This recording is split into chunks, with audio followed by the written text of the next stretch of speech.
Assalamualaikum warahmatullahi wabarakatuh. Alhamdulillah mitra-mitra kaum dangu sadayana urang tiasa patepang dangu deui dina acara dongeng Sunda garapan Carsun bakekok neraskeun hanca anu katunda dina dinten kamari jejerna nasib dina dinten ayeuna insyaallah urang neraskeun bagian anu ka-12. Nah mitra-mitra mudah-mudahan ieu dongeng teh sing ngajentenkeun panggebrah manah kanggo mitra-mitra sadayana sing ngajentenkeun panglipur kalbunya atau kukituna supados teu nyangkolong tingana waktos mangga urang dilajengkeun wae wilujeng ngadangkeun.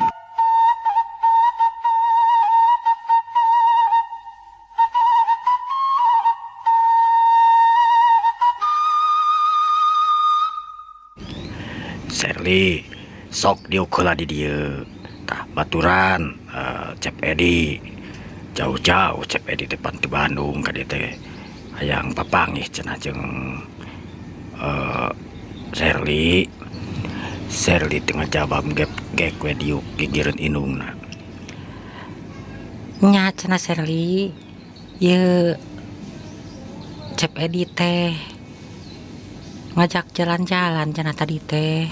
Serli tengah jawab indungna, tapi aya dina hatena mun roweco ngomong. Ai mah roream teuing jalan jeung manehanana. Pakarna milu ngomong mantuan nu jadi pamajikan anak. Nya Serli cuk jalan-jalan ka ditu tah jeung Edi. Ulah nguluwut wae cicing di imah teu pantes yeuh parawan mah. Edi nu tita tadi melenguk pok ngomong harita bari neuteup ka Serli. Muhun neng Serli, urang jalan-jalan ke larasan akang ieu tos lamin teu amang di Jakarta Selatan ieu. Ari Serli ngajawab bari tetep manehna tunggu. Duh punten pisan Kang, sanes abdi alim panari abdi tos nyarios abdi teu raraos nuju teh enak badan puguh. Ari Edi neuteub bari ngomong, nya teu sawios atuh ari kitu mah. Tadi nama sugan we gitu. Ari teu damang mah nya teu nanaon ceuk Edi harita bangun anu hanyel lu kecida. Ari pamarna ngadenge anak teh ngomong kitu teh manehna teu panuju. Alah tong sok loba alesan Serli. Piraanan nganter jalan-jalan menikot loba omong. Aduh juk anteur sakedeung tak kadinya ka mana we sakahayangna Edi. Pami abdi nuju sehat mah abdi moal nolak Pak. Ngan abdi kan nuju teu sehat. Cuk Serli bari neuteup jadi bapana. Atuh pok we indungna ngomong. Nya geus atuh Serli ai tegerna awak mah. Istirahatkeun we atuh.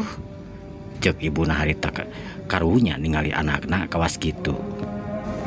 Ari harita neng Serli asa didukung kudu jadi indungna.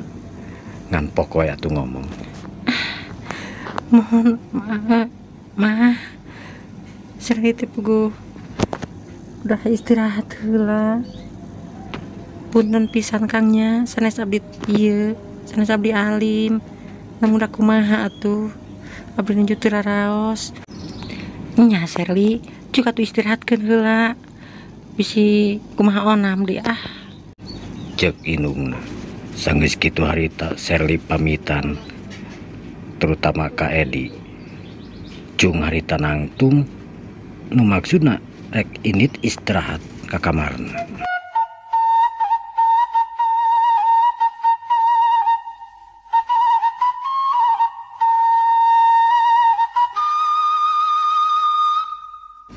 Sanggeus Serli init ka kamarna harita pok atuh juragan marna ngomong, duh kumaha teu bisa di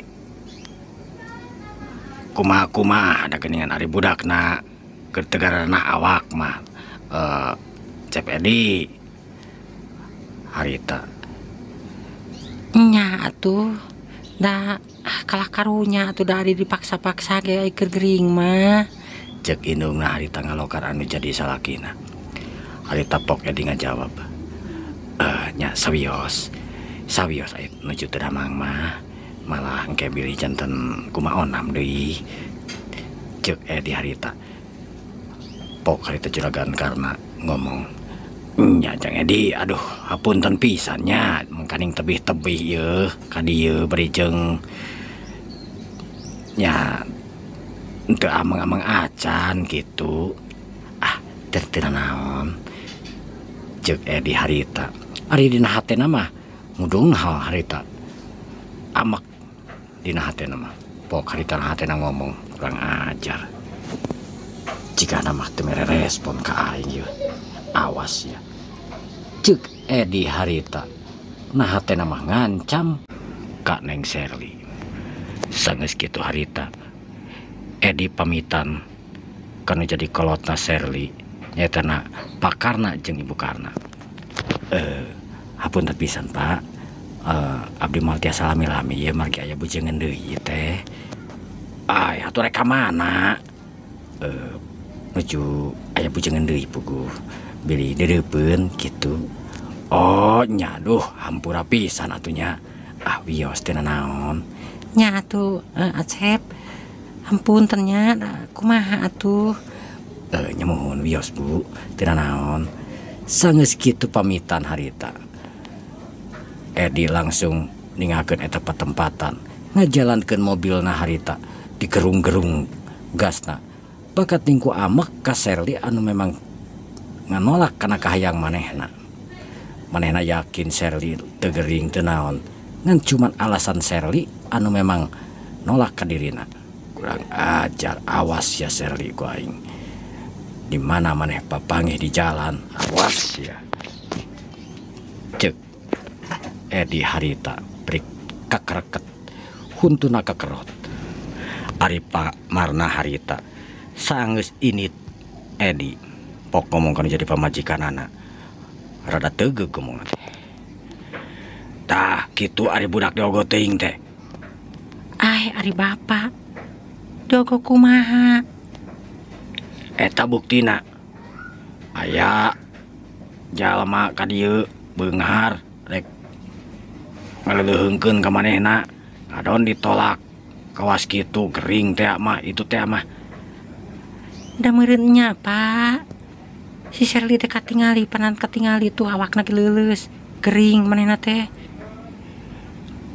Eta teh loba teh nyampeurkeun jalma gemel eta teh. Ceuk juragan Karna harita bari ngaleos asup ka jero imah ningakeun pamajikanana anu kerja mendut.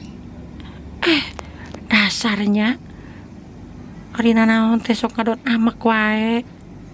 Bika sabeleunteuing ah. Ceuk Ibu Karna bari sarua asup ka jero imah.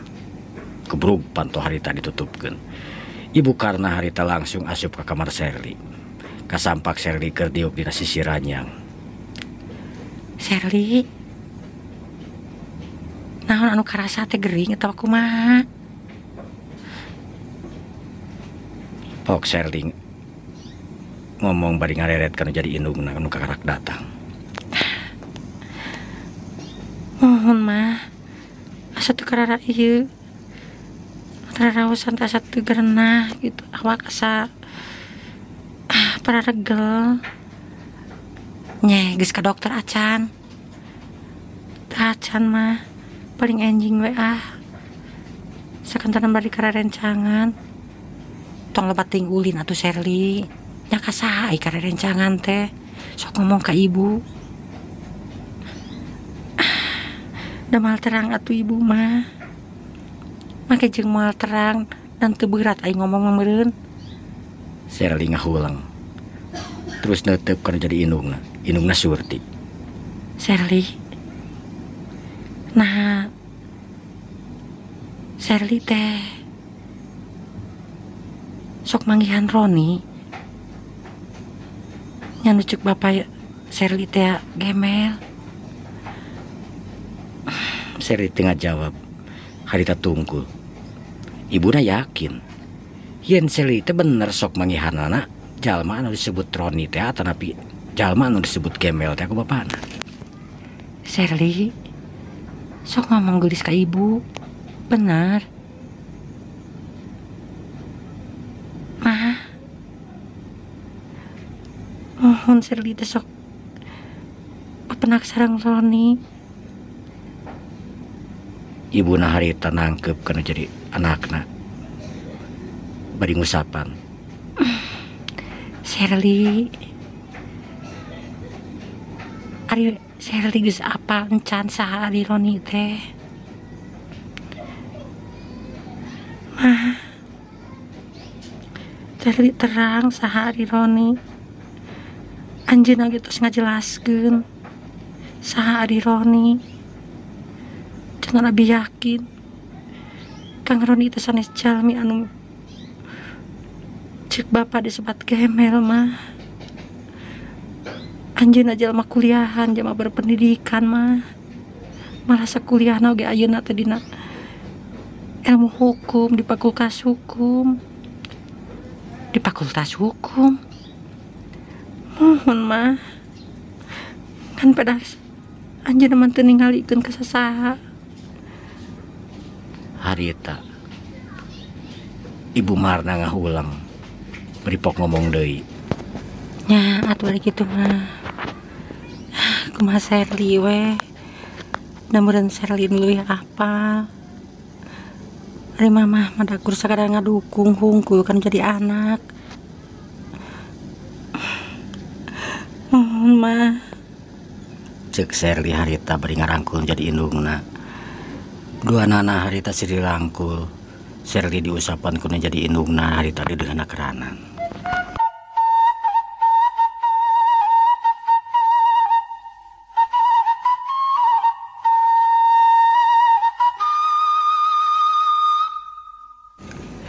Palawargi sayana kacaturkeun harita Roni anu keur aya di imahna. Sabab poe harita poe Minggu Roni aktivitas naon dina kerjaan. Harita Roni keur diuk we di luar harita ditepas. Meri nyerangkeun ka jalan anu pabaliur ku mobil. Tekung sirila harita keluar Nenek Mariam. Pok Nenek Mariam ngomong harita. Roni, Aya naon, Nek? ari Roni mah ka mana-mana kitu poe Minggu. Kemana-kemana tuh, Nek? Nya Roni mah di bumi we. Ieu mah bujangan teh kumaha. Cek Nenek Maria harita beri seri karoni tur ngaheureuyan. Tuh dah kumaha, Nek? Nya kamana atuh dah. Daya jug-jugeun cek Roni harita beri imut. Nenek atuh sarapan? Geus, Roni tadi panan. Oh nya nuhun atuh aya kitu mah. Roni daek teu mun ka Bandung. Ka Bandung sareng saha? Roni ka Bandung teh, Nek? Nya cik nenek atuh. Nah mending ngadadak, Nek. Nya tadi nama arek minggu hareupna nenek teh ka Bandung teh tapi da jauh teuing. Ari minggu hareup mah waktuna. Jadi kumaha lamun ke sore atuh urang ka Bandung anteur nenek. Oh nya ari Roni mah mangga wae, Nek. Nya atuh. Sanggeus kitu harita dua nana uplek ngarobrol. Naon wae diobrolkeun harita. Nya terutama tentang kehidupan Nenek Mariam. Roni katingali ungut-ungutan ngarti karena anu diucapkeun ku Nenek Mariam.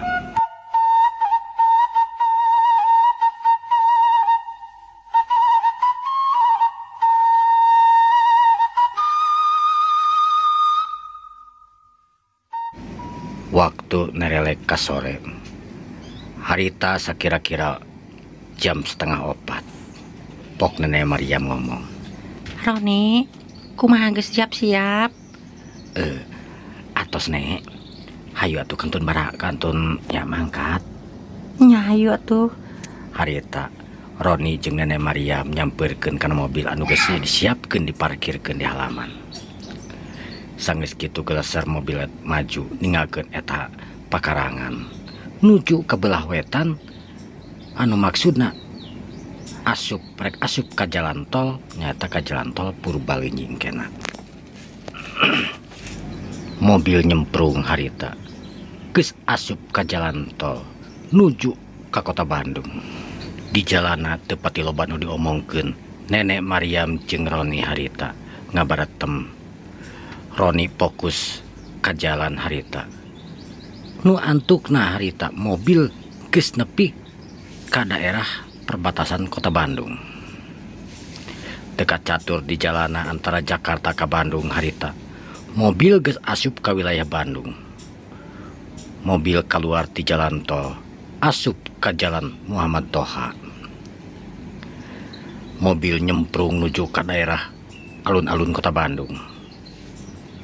Sanggeus nepi ka alun-alun kota Bandung, pok Ibu Mariam, Nenek Mariam ngomong ka Roni. Ron, eureun heula atuh. Di mana? Di Rena tuh, Nek. Ai Roni lapar atawa henteu? Sakedik, Nek. Ngejeng sakedik hayu urang makan heula atuh. Mobil harita diasupkeun ka rumah makan anu kaliwatan. Sanggeus kitu harita Roni jeung Nenek Mariam dalalahar di rumah makan anu geus biasa dipake ku Nenek Mariam. Pok harita Nenek Mariam ngomong, Tah, rumah makan ieu teh nenek mah lamun ka Bandung pasti di dieu. oh mun, duh mani asa nikmat pisannya tuang teh. Memang benar di dieu mah nikmat. Cek Nenek Mariam harita bari regot nginum cai herang.